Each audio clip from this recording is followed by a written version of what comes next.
une jeune infirmière chargée de s'occuper d'un vieil homme solitaire a tout sacrifié pour l'aider à réaliser son dernier souhait, et en retour, il lui a laissé un cadeau mystérieux qui a changé sa vie. Harry Finch est un homme extrêmement riche qui a fait fortune grâce à de multiples investissements et à son métier d'agent de change. Toute sa vie a été centrée sur son travail, car il avait une passion pour les chiffres. Cet homme travailleur était littéralement marié à son travail, ce qui laissait peu de place aux relations avec les autres. Lorsqu'il était plus jeune, il ne pensait qu'à gagner plus d'argent et à être indépendant, ce qui ne lui laissait pas le temps de rechercher l'amour. « J'ai besoin d'argent pour avoir une vie amoureuse heureuse », disait-il toujours à sa mère. Malheureusement, cette dernière est décédée plus tard sans avoir jamais vu son enfant se marier. « Il y a encore du temps », disait-il à son père lorsque celui-ci lui posait des questions sur sa vie amoureuse. Malheureusement, l'homme décède lui aussi. Avant que Harry ne s'en rende compte, les années sont devenues des décennies, et il a dépassé la fleur de l'âge. À 66 ans, avec des millions sur son compte, Harry a décidé de prendre sa retraite et de s'installer dans une maison de retraite. Les gens qui l'entouraient savaient très bien que l'homme riche n'avait pas de famille pour hériter de sa fortune, et ils cherchaient tous à se rapprocher de lui afin de gagner son cœur et d'avoir une chance d'obtenir une part de sa fortune. Harry, un homme rusé, a toujours vu clair dans cette ruse, et cela l'a rendu extrêmement malheureux. « Personne ne se soucie de moi, ils veulent juste mon argent », pensait-il pendant les longues nuits solitaires dans son manoir. C'était une grande maison située sur de grands hectares de terrain, mais malgré tout son luxe, la solitude y régnait, et Harry le ressentait profondément. Sa décision d'aller dans une maison de retraite est venue un jour après qu'il est tombé dans les escaliers et qu'il a passé presque une heure couché par terre, parce qu'il ne pouvait pas bouger. Plus tard dans la soirée, il avait vu à la télévision une publicité sur une nouvelle maison de retraite qui se vantait d'avoir un personnel amical qui se souciait réellement des résidents. Qui de mieux pour s'occuper de moi que des personnes payées pour le faire, pensa-t-il. Dès le lendemain, Harry a fait ses bagages et s'est rendu à la maison de retraite, où il comptait vivre le reste de ses jours. Il a été accueilli par une jeune femme au visage blanc qui lui a également montré sa chambre, et elle était si gentille. Harry était convaincu qu'il avait enfin trouvé un endroit où il pourrait recevoir de véritables soins et ne pas être seul. Harry a veillé à ce que personne ne soit au courant de sa richesse dans la maison de retraite, car il voulait s'assurer qu'il recevait le même traitement que les autres. Il n'a parlé à personne des millions qu'il avait sur ses comptes en banque, de sorte qu'ils l'ont vu comme un homme ordinaire sans famille. Dès son deuxième jour, Harry se voit attribuer une infirmière pour s'occuper de lui. Il s'agit d'une jeune femme de 23 ans nommée Jennifer Smith, et sa nature enjouée l'a rapidement attiré.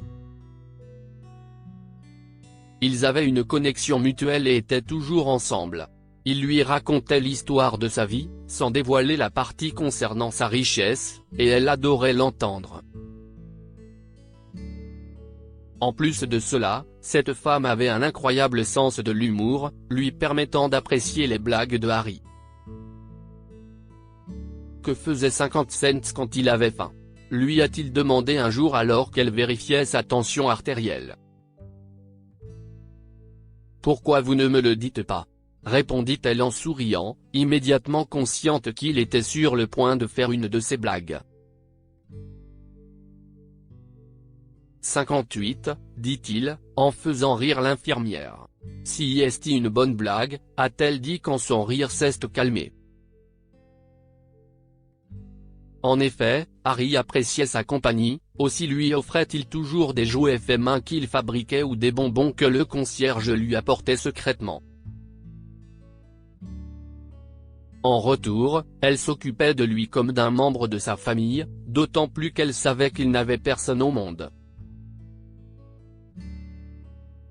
D'une certaine manière, ils étaient des âmes sœurs, car Jennifer avait, elle aussi, connu la solitude comme lui. Elle était née orpheline et n'avait pas non plus de famille.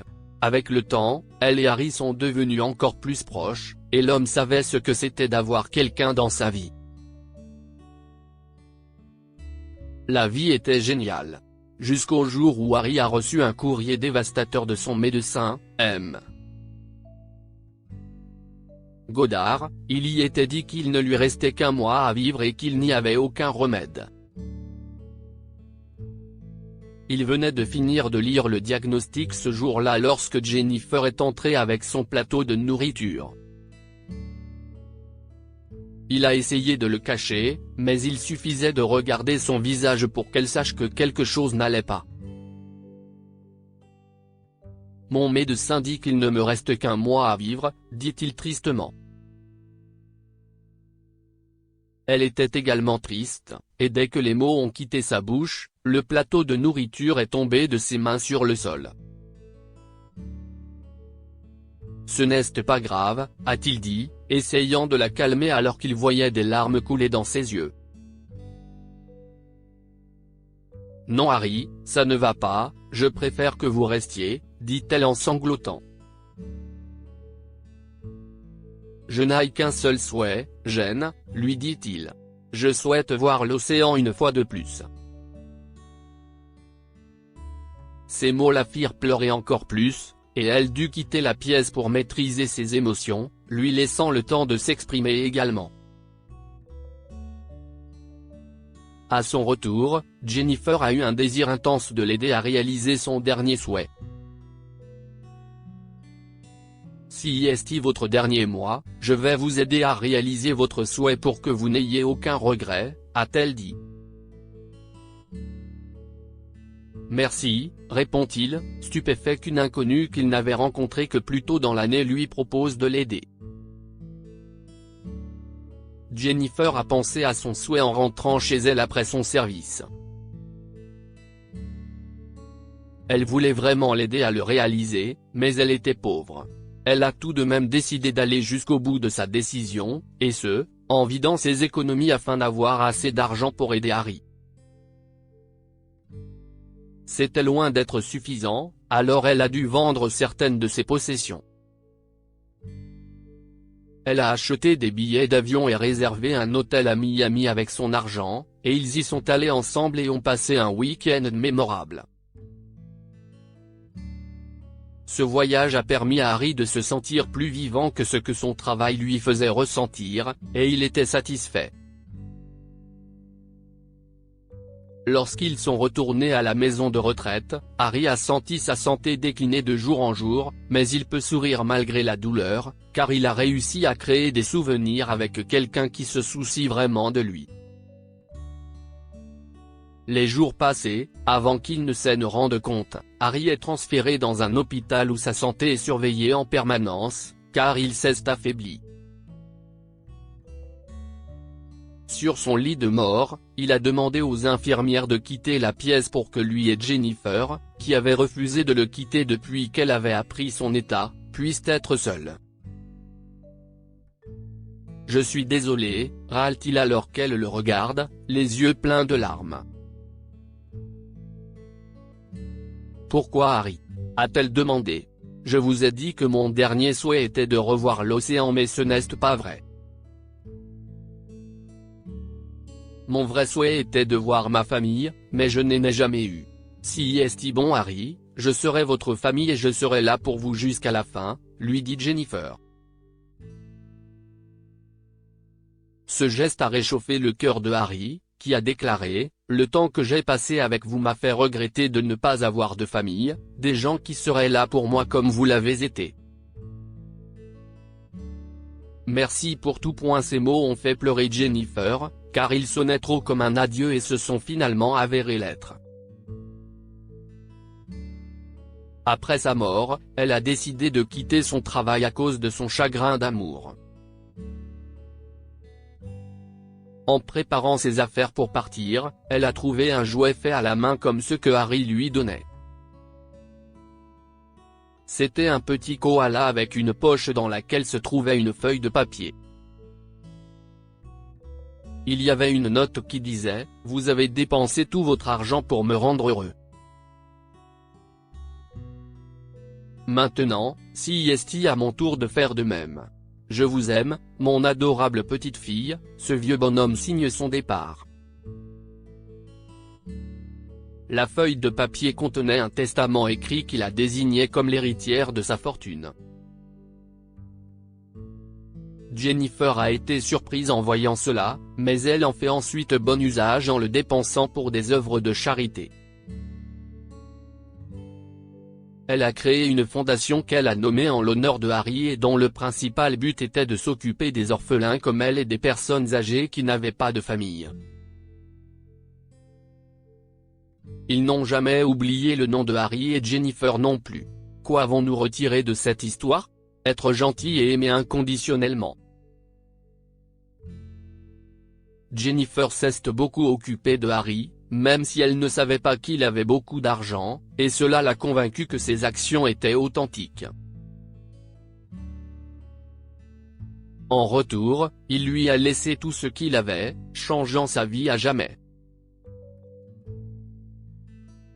Le temps n'attend personne. Si est une leçon qu'Harry a apprise à ses dépens. Il avait laissé de côté l'amour et la famille au profit du travail, pensant qu'il aurait le temps plus tard, jusqu'à ce qu'il se réveille un jour pour réaliser tout le temps qu'il avait perdu. Heureusement, Jennifer a contribué à soulager ses souffrances et il a pu s'éteindre paisiblement. Partagez cette histoire avec vos amis. Elle pourrait égayer leur journée et les inspirer. Lire aussi, un homme riche tombe amoureux d'une jeune SDF et se précipite pour la retrouver. Cette histoire est inspirée par l'histoire d'un de nos lecteurs et écrite par un rédacteur professionnel. Toute ressemblance avec de véritables noms ou lieux est une pure coïncidence. Toutes les images sont utilisées uniquement à des fins d'illustration. Partagez votre histoire avec nous. Elle changera peut-être la vie de quelqu'un. Si vous souhaitez partager votre histoire, envoyez-nous un mail à info@amomama.com. Abonnez-vous à Amomama sur Google News.